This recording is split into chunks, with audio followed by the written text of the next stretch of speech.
3 years, and I know that this is the place that you had wanted to be. You had made that abundantly clear. Is it just a relief to get this deal done and not have to worry about free agency? Yeah, and that was always what I wanted, what our family wanted, and super excited to build off what we had last year. And it's great for us being close to home. I'm really happy for the family.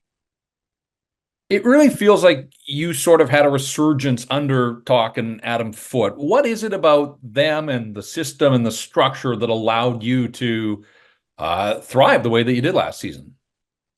Um, Communication is was the biggest thing probably. It felt like, you know, uh, basically we were talking every day, and it wasn't just me. It was, all the defensemen, all the everyone on the team.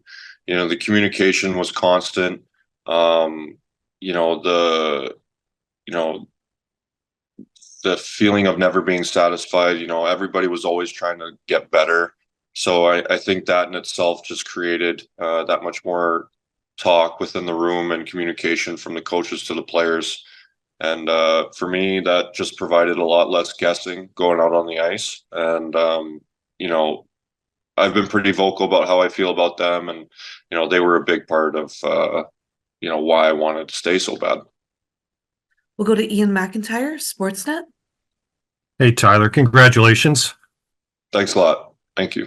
So, considering you were always very open about wanting to come back, and they wanted you back, and you even more or less said you didn't need to chase the top dollar as a free agent.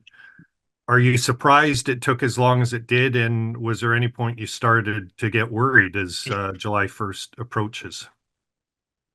Well, in ways, yeah. I think any player that wants to be in a certain spot would love to get it done as fast as possible. But I've been around long enough to know that it doesn't always work like that. But even though it happened later, that didn't matter much to me. I'm just really happy that we were able to get it done.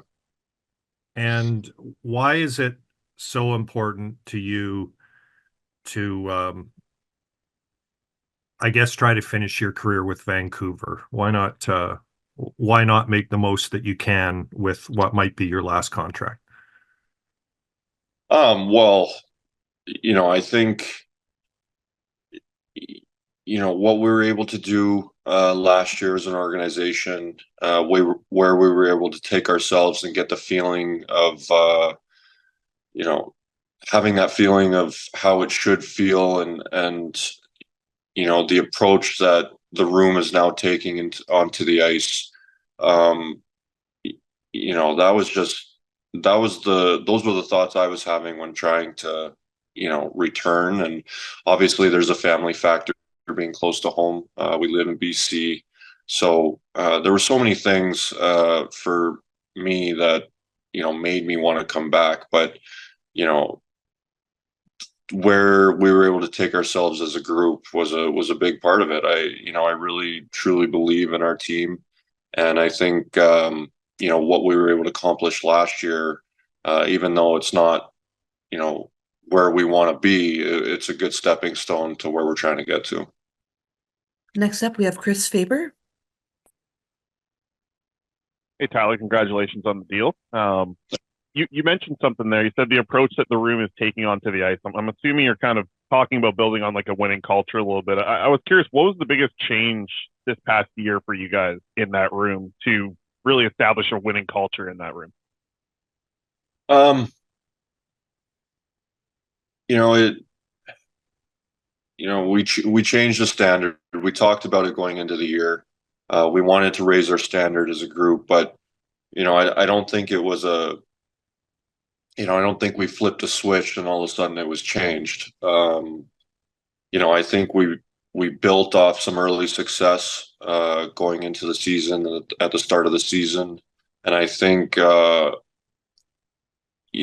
feeling and that belief grew with that. And I think, guys came into the rink every day looking to get better. If guys were unsure on certain things, I feel like they were more open to talking to other players or coaches to, figure out what was confusing them or anything like that. And I think even just that open dialogue and that constant communication allowed us to build. And the feeling we had at the end of the season uh, was much different than when we started. Last year. And you can even bring it back before that.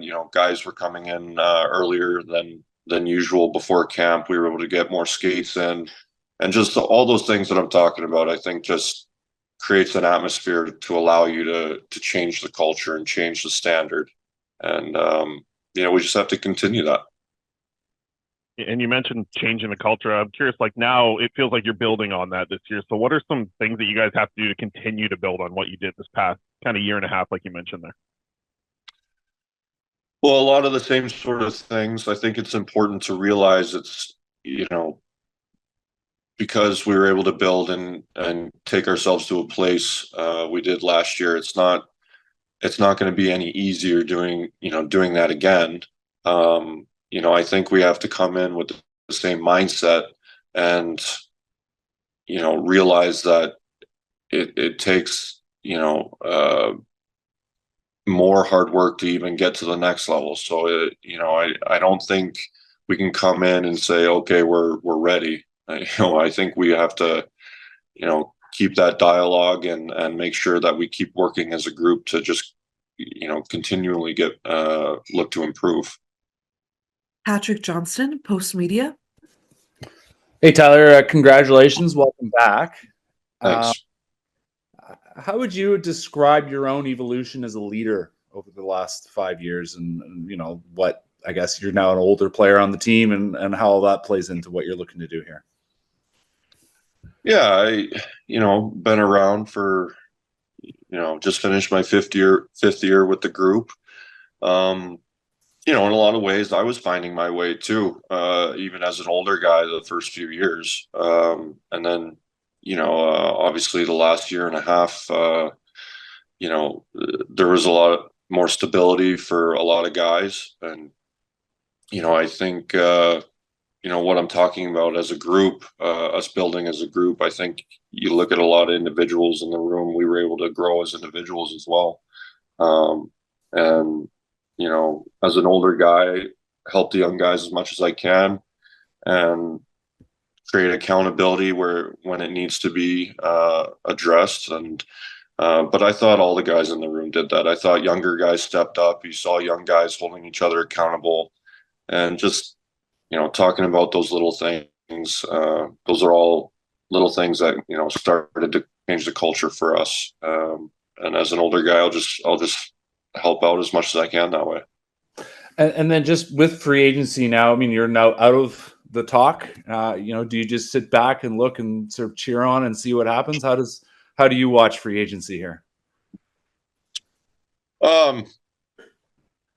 I don't put too much thought in it, to be honest. Now that I'm done, I might flip on the TV and keep track of the ticker, but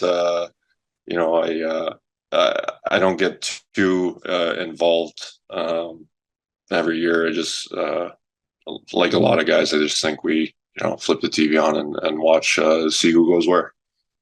And we'll take a final follow-up from Ian McIntyre, Sportsnet. Hey, Tyler, just wondering if I think you're in Vegas. You can correct me if I'm wrong, but did you see Quinn yesterday? And what did you think of him winning the Norris Trophy, first one for this organization? Special moment, not only for Quinn, for the organization. I'm so happy for him. I wasn't able to see him. He was out with his family and everything. I didn't want to disrupt that. I was able to get in touch with Demmer. But for Husey to win that, we all expected him to win but for it to finally happen, it's so well deserved, to watch him grow as a player and as a person over the last 5 years. has been amazing to see as an older guy. And, his maturity is just, it's growing at an incredible rate. So it's, Hughesy's an unbelievable person, and I can't be more happy for him.